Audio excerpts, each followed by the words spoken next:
Hello दोस्तों, मैं हूं आपका होस्ट और दोस्त कुणाल कुमार। बार बार आता रहूंगा, आपके दिलों में जोश जगाता रहूंगा। मैडम हम कितने बोल रहे हैं आपको 20 तारीख को हमको एक ईएमआई लगेगा, 3 ईएमआई पेंडिंग है, 3 में से एक ईएमआई तो लगेगा मैडम। फिर अगर नहीं आया तो एडवोकेट के साथ चलना पड़ेगा हमें। उनके डैडी को बोला घर पे हम एडवोकेट लेके आ रहे हैं। भाई साहब एडवोकेट लेके आ रहे हैं ये, और एडवोकेट लेके आएंगे ना तो झाड़ियाँ टेढ़ी कर लेंगे ये। वरना दो में से मतलब 3 ईएमआई में से एक ईएमआई देनी पड़ेगी किसी भी कंडीशन में, वरना इनके एडवोकेट साहब आएंगे और ये झाड़ियाँ टेढ़ी कर लेंगे। ये सेम कहानी दोस्तों कोटा बैंक ने की थी। एडवोकेट साहब आ गए थे, उनका नंबर तो शायद नहीं है, मिस है। उनका नाम था अनमोल। और भाई साहब, जब करो या मरो वाली सिचुएशन होती है ना, जब पैसा होता ही नहीं है बंदे के पास, तो उस वक्त भी मेरे को इतना ज्ञान नहीं था जितना आज की डेट में है। मैंने उनको बोल दिया था, भाई साहब देखो पैसे तो है नहीं, आप या तो मुझे है ना कोर्ट ले चलो, या बैंक ले चलो, या थाने ले चलो, मैं जाने को तैयार हूँ। पनिशमेंट के लिए मैं तैयार हूँ। अगर मैंने पैसे लिए हैं और नहीं दे पा रहा तो आप please go ahead and take whatever action you can. तो उसको है ना सारी चीज़ समझ आ गई थी। एक्चुअली उससे पहले वो घर पे हल्ला करके चले गए थे। उन्हें समझ में आ गया कि हल्ला करने से कुछ होना नहीं है, जो इसके घर पे ये कर रहा है अभी।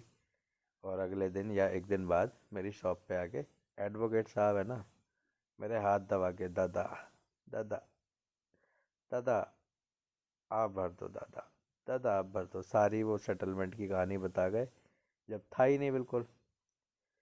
लास्ट मोमेंट पे ना भाई साहब, सर 20,000 रुपये में से आप आधे आप भर दो, आधे हम भर देते हैं, ये तक कहानी पे आ गए थे।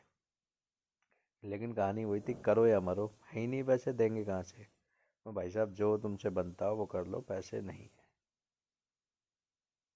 फिर भाई साहब वो नंबर मेरा बंद था, वो चले गए। भाई साहब अगले महीने फिर कोई बंदा आया और सेम कहानी, उसने भाई साहब भैया पैसे। मैं भाई साहब पैसे तो आई नहीं, पिछले महीने भी तो मना किया था।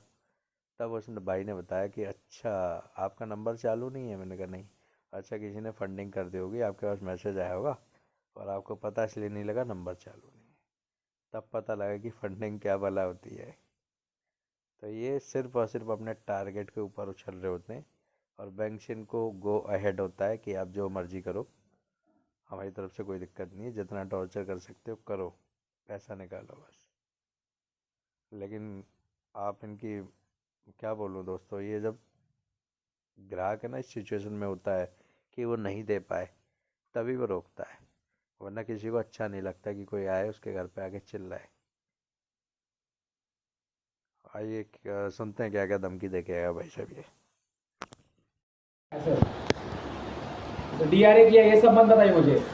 आप जो आपको जो सिखा रहे हैं ना सर, उनको पूछिए पहला। सुनिए ना, आप सब बता रहे ना डीआरए किया हुआ है, आरटीपी रखा हुआ है, आपको जो बता रहे हैं ना सर, उनको सब पूछ लो क्या किया है। और आईडी कार्ड का मुझे फोटो जो भेजा ना, आप देख लीजिए।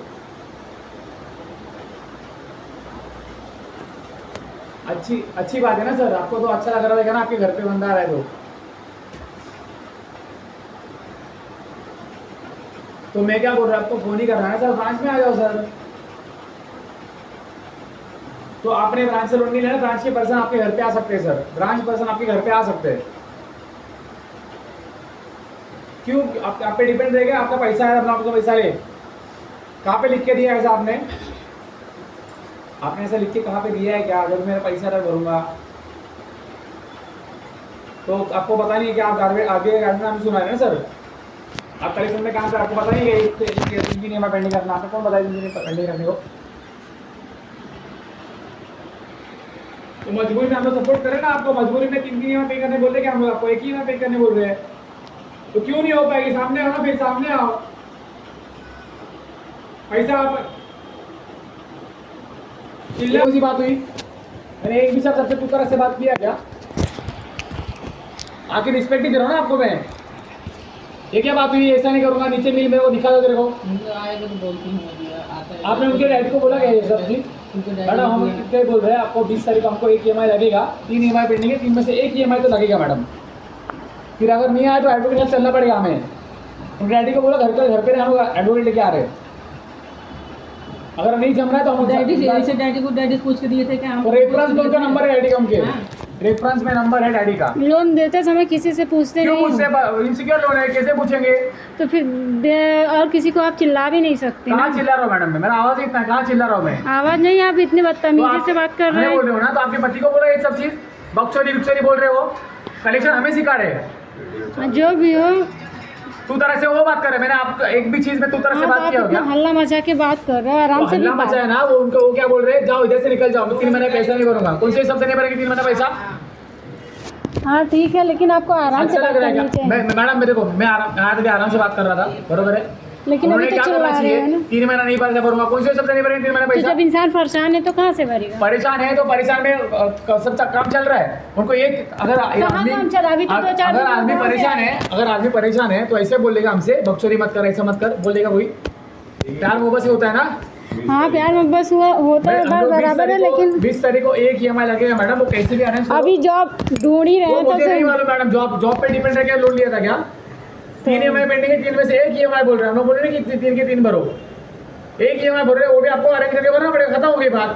क्यों दूसरे का सुनना है? अरेंज करके भर दो पैसा। आपके कोई रेट नहीं कि आपको पैसा दे सकते? कोई नहीं आपके पास?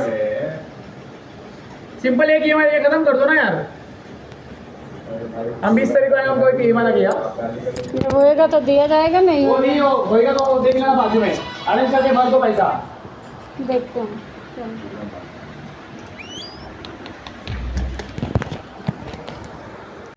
तो भाई साहब जितना ये फैमिली को, उसकी वाइफ को, उसकी मम्मी को डरा सकता था, इसने भरपूर कोशिश की है। और कितना लाउडली बात करा, जब वो कह रही है तेज क्यों बोल रहे हो, मेरी आवाज़ ही ऐसी है। यही कोई जागरूक ग्राहक नहीं मिल जाए ना तो आवाज़ नहीं निकलती। तो क्या बोलूँ दोस्तों, ये थोड़ा सा ना फिर भी ठीक है, अच्छा करा इन्होंने, एटलीस्ट वीडियो बना ली। इसकी ना एस्केलेशन हो सकती है कि आपका बंदा लाउडली बोल रहा है, डी फ्रेम करने की कोशिश कर रहा है। और पापा को बताया, डैडी को बताया, डैडी को बता के तुमने बताया डैडी को जब लोन दिया था तो तब तो तुमने फटाक से दे दिया। अब जब निकल नहीं पा रहा तो डैडी को बताया, डैडी क्या करेंगे उसमें? अपनी तरफ से बोल रहा है अनसिक्योर लोन है। अब जब अनसिक्योर लोन है तो डैडी क्या करेंगे उसमें? ये दोस्तों, ये ना लातों के भूत बातों से नहीं मानते। यहाँ पे ना कोई होना चाहिए था इसको बढ़िया सा जवाब देने के लिए, रामलाल लेके खड़ा होना चाहिए था। सारी जवान इसके अंदर घुस जाती है, लेडीज़ को देख के पै पै पै पै पै पै पै पै करके और चला गया भाई साहब। तो दोस्तों घबराना नहीं है, आपके पास पैसा हो तो दे दो, नहीं हो तो मस्त रहो, स्वस्थ रहो, रिकवरी वालों के लिए सख्त रहो। दोस्तों आइए साथ मिलकर अपने अधिकारों की लड़ाई लड़ते हैं। ये जो रिकवरी एजेंसियां हैं, रिकवरी एजेंट हैं, या फिर यूं कहूं कि बैंक और NBFC हैं, जो हमारे अधिकारों को कुचल कर रिकवरी करते हैं, इनसे अपने अधिकार छीनते हैं, लड़ते हैं, अपने अधिकार मांगते हैं। मेरे द्वारा दी गई जानकारी अच्छी लगती हो तो वीडियो लाइक करें, शेयर करें। अगर आप मेरे चैनल पर नए हैं तो चैनल सब्सक्राइब करें। जय हिंद दोस्तों।